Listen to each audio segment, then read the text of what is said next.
Lockheed Martin का $100 million का super jet F-35 फिर हादसे का शिकार। 2025 में दूसरा क्रैश, अमेरिका में मची हलचल। अगली खबर में आपको बताएंगे ईरान की सख्त चेतावनी, अगर इजराइल ने दोबारा हमला किया तो जंग का नक्शा ही बदल जाएगा। IRGC का बड़ा बयान। और साथ में आपको बताएंगे इटली में 700 से ज़्यादा डॉक्टरों ने शुरू की भूख हड़ताल। गाज़ा में हो रही तबाही के खिलाफ उठाई आवाज़। इसी के साथ आपको बताएंगे फ्रांस ब्रिटेन के बाद कनाडा का बड़ा ऐलान, सितंबर में फ़लस्तीन को देगा मान्यता। इजराइल में मची हलचल। दोस्तों खबरें काफ़ी इंपॉर्टेंट हैं, उससे पहले जो भी साथी चैनल में पहली बार आए हैं तो सब्सक्राइब ज़रूर कर लीजिए। तो बिना समय गंवाए बात करते हैं खबरों की। दोस्तों अमेरिका का एक फाइटर जेट F-35 बुधवार शाम कैलिफोर्निया के नेवल एयर स्टेशन लेमूर के पास क्रैश हो गया। हादसा शाम करीब 6:30 में हुआ। हालांकि पायलट ने वक्त रहते खुद को इजेक्ट कर लिया और वो सुरक्षित है।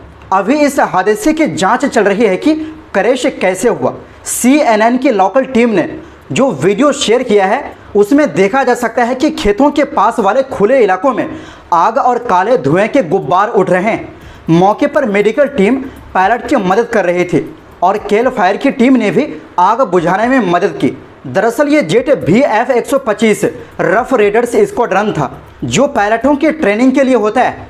जो जेट क्रैश हुआ वो F-35C वर्जन था जो खास तौर पर एयरक्राफ्ट कैरियर यानी जहाज से उड़ान भरने के लिए बनाया गया है। बता दें कि F-35 जेट की कीमत करीब $100 मिलियन यानी 800 करोड़ रुपए के आसपास होती है। ये इस साल दूसरा हादसा है जब F-35 क्रैश हुआ है।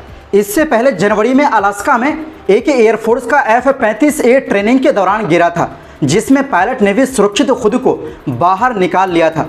दोस्तों F-35 जेट को दुनिया के सबसे एडवांस और ख़तरनाक फाइटर जेट्स में गिना जाता है। इसे लॉकहीड मार्टिन कंपनी बनाती है और इसमें स्टील्थ टेक्नोलॉजी और एडवांस फाइटिंग सिस्टम लगे होते हैं। 17 से ज़्यादा देश इस प्रोग्राम का हिस्सा है। हालांकि पिछले कुछ सालों से इस जेट को लेकर मेंटेनेंस और भरोसेमंद ना होने की बातें सामने आती रही है। वहीं दूसरी ओर दोस्तों ईरान और इजराइल के बीच एक बार फिर ज़बरदस्त तनाव पैदा हो गया है। इस बार ईरान की तरफ से सीधी और कड़ी चेतावनी दी गई है। ईरान के रेवोल्यूशनरी गार्ड यानी IRGC के प्रवक्ता ब्रिगेडियर जनरल अली मोहम्मद नैनी ने बुधवार को कहा है कि अगर इजराइल ने दोबारा किसी भी तरह की आक्रामक हरकत की तो ईरान का जवाब पहले से कहीं ज़्यादा खतरनाक और विनाशकारी होगा। जनरल नैनी ने कहा, हमें अच्छे से पता है कि इजरायली नेताओं की धमकियां सिर्फ इसलिए है क्योंकि वो ईरान की राष्ट्रीय एकता और मिसाइल ताकत से डरे हुए हैं। उन्होंने हाल ही में ईरान और इजराइल के बीच हुई 12 दिन की जंग का जिक्र करते हुए कहा, उस जंग में ईरान के जवाबी हमलों ने इजराइल की ज़िंदगी को हिलाकर रख दिया था। ज़ायोनी शासन के दिन अब गिनती के रह गए हैं। IRGC प्रवक्ता ने खुलकर चेतावनी दी, अगर दुश्मन ने दोबारा ईरान की सुरक्षा से खिलवाड़ करने की गलती की तो उसे कब्जे वाले इलाकों में सांस लेने तक का मौका नहीं मिलेगा। उन्होंने ये भी कहा कि जिस इजराइल ने ईरान की मिसाइलों के जवाब से घबराकर दुनिया भर के बिचौलियों की मदद से जंग रुकवाने की कोशिश की थी, वही अब फिर से नई जंग की धमकी दे रहा है। जनरल नैनी ने साफ कहा, अगर इजराइल ने दोबारा हमला किया तो इस बार हम तय करेंगे कि जंग कहां और कैसे ख़त्म होगी। हम कब्जे वाले इलाकों में सायरन बजने बंद नहीं होने देंगे। दुश्मनों को बंकर से बाहर निकलने तक की मोहलत नहीं मिलेगी। उन्हें इस बार ज़्यादा भागना और छिपना पड़ेगा जितना 12 दिन की जंग में पड़ा था। वहीं दूसरी ओर दोस्तों इजराइल की तरफ से गाज़ा पर चल रही जंग और वहां के लोगों पर थोपे गए भूख और तबाही के खिलाफ अब इटली से भी आवाज़ उठने लगी है। इटली के टुस्काना प्रांत में 700 से ज़्यादा डॉक्टर, नर्स और स्वास्थ्यकर्मी एक अनोखे तरीके से गाज़ा के लोगों के समर्थन में खड़े हो गए हैं। उन्होंने भूख हड़ताल जैसा एक शांतिपूर्ण विरोध शुरू किया है। ये हड़ताल अस्पतालों और मेडिकल सेंटर्स के सामने की जा रही है जहां ये लोग काम के दौरान लंच ब्रेक में खाना नहीं खा रहे और विरोध जताते हुए हाथों में प्ले कार्ड लेकर खड़े हो रहे हैं। इटली की मीडिया रिपोर्ट्स में कहा गया है कि ये प्रदर्शन कोई आम हड़ताल नहीं है बल्कि एक संवेदनात्मक संदेश है जिसमें ये मेडिकल प्रोफेशनल्स कह रहे हैं कि वो गाज़ा के लोगों के दर्द को महसूस कर रहे हैं। प्रदर्शनकारियों के पोस्टर पर लिखा है, हम चुप नहीं रह सकते जब गाज़ा में लोग भूख से मर रहे हैं। 21 महीनों की इस जंग में 60,000 से ज़्यादा जानें जा चुकी है, जिनमें बहुत सारे बच्चे भी हैं। प्रदर्शन को आयोजित करने वाले लोगों ने एक बयान में साफ तौर पर कहा, इजराइल की सरकार जानबूझकर एक पूरे समुदाय को भूखा मार रही है। ये जनसंहार है। आपको बता दें कि गाजा में इजराइल की घेराबंदी और लगातार हो रहे बमबारी के चलते वहां भूख और कुपोषण की हालत इतनी खराब हो गई है कि अब तक 154 लोग सिर्फ भूख और प्यास से जान गंवा चुके हैं, जिनमें से 89 बच्चे हैं। ये आंकड़े गाजा के स्वास्थ्य मंत्रालय ने जारी किए हैं। इतना ही नहीं, अक्टूबर 2023 से अब तक इस लड़ाई में 60,000 से ज़्यादा फिलिस्तीनी शहीद हो चुके हैं। 1,46,000 से ज़्यादा लोग घायल हैं और लगभग पूरे गाजा को उजाड़ दिया गया है। ये हालात ऐसे हैं जो दूसरे विश्व युद्ध के बाद दुनिया ने शायद ही देखे हो। वहीं दूसरी ओर दोस्तों, दुनिया भर में फिलिस्तीन को लेकर समर्थन लगातार बढ़ता जा रहा है। अब एक और बड़ा फैसला सामने आया है।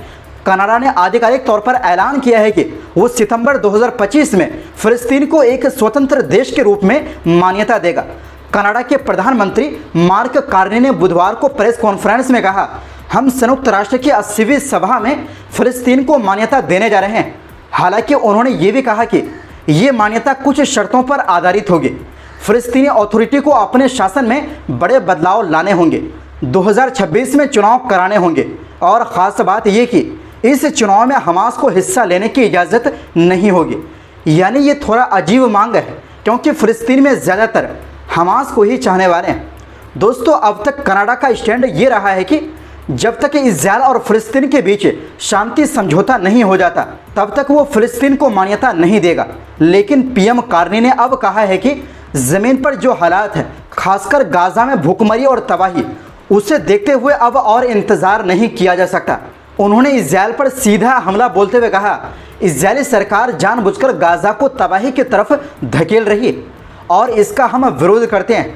दोस्तों, इससे ठीक एक दिन पहले ब्रिटेन के प्रधानमंत्री कीर स्टारमर ने भी कहा था कि अगर इजराइल ने गाजा में मदद पहुंचाने और शांति प्रक्रिया की दिशा में कोई ठोस कदम नहीं उठाया तो सितंबर 2025 तक ब्रिटेन भी फिलिस्तीन को मान्यता देगा।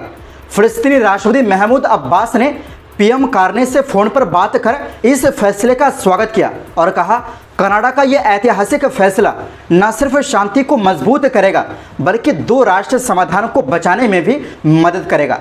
वहीं फ्रांस की सरकार ने भी इस फैसले का समर्थन किया और कहा कि हम कनाडा के साथ मिलकर शांति की उम्मीदों को दोबारा जिंदा करना चाहते हैं। फ्रांसीसी राष्ट्रपति एमुनुएल मैक्रोन और कनाडाई पीएम कार्नी के बीच इस मसले पर बुधवार को बातचीत भी हुई। उधर इजराइल ने इस फैसले की कड़ी आलोचना की है और इसे एक अंतर्राष्ट्रीय दबाव की गलत मुहिम बताया है। इजराइल का कहना है कि इससे हमास को फ़ायदा मिलेगा और फिलिस्तीन से बातचीत और कठिन हो जाएगी। वहीं फ्रांस के विदेश मंत्री ने ऐलान किया है कि अब तक 15 देशों ने मिलकर फिलिस्तीन को मान्यता देने का फैसला किया है। ये सब संयुक्त राष्ट्र में 2 राष्ट्र समाधान पर हुई एक कॉन्फ्रेंस के बाद हुआ है। तो दोस्तों, फिलहाल के लिए इस रिपोर्ट में बस इतना ही। फिर मिलते हैं एक नई रिपोर्ट्स के साथ। बहुत बहुत शुक्रिया। खुदा हाफिज़।